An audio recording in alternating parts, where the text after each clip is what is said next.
The Garden of Eden rested in perfect peace. Nothing in its beauty warned of the coming danger.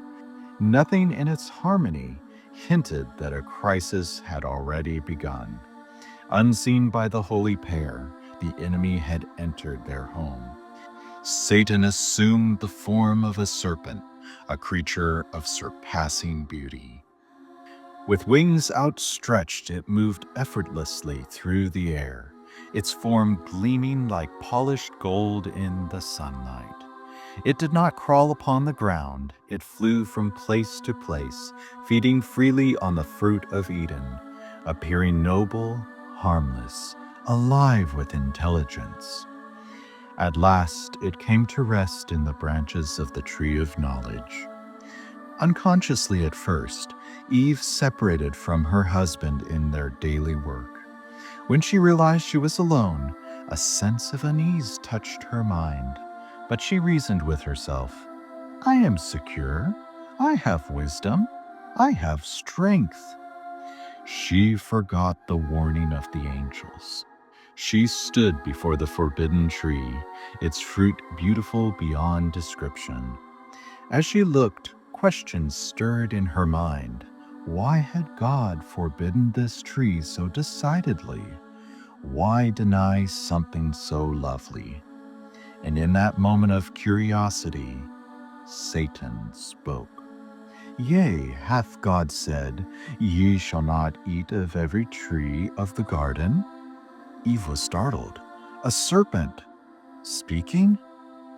Yet, instead of fleeing, instead of seeking Adam, she listened. The serpent praised her beauty, her intelligence, her exalted position. The flattery pleased her and disarmed her.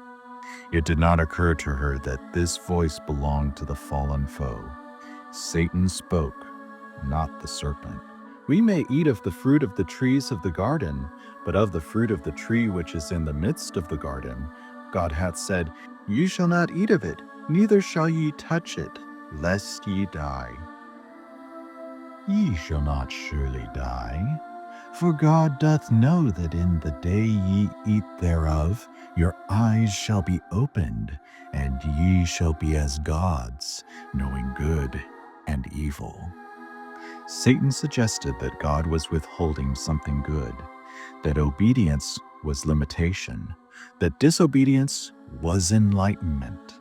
This deception had been his work since his fall, to urge created beings to pry into what God had withheld, to distrust what God had revealed, and to seek wisdom independent of their Creator.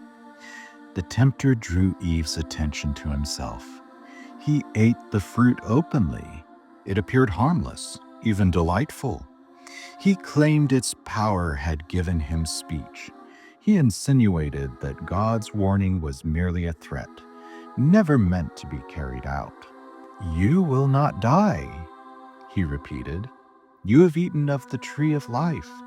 God is deceiving you. Eve remembered the command, do not eat, do not touch. But she had touched the fruit, and no judgment had followed. Encouraged, emboldened, she trusted her senses over God's word. She ate. The fruit tasted pleasant, delicious, exhilarating. She imagined she felt a surge of wisdom, a higher life awakening within her. But heaven had fallen silent. Eve had crossed the line heaven had marked. The deed was done. She had not died, not yet, but something precious had been lost. She turned to find Adam. The tempted would soon become the tempter. Next time, the fall of humanity.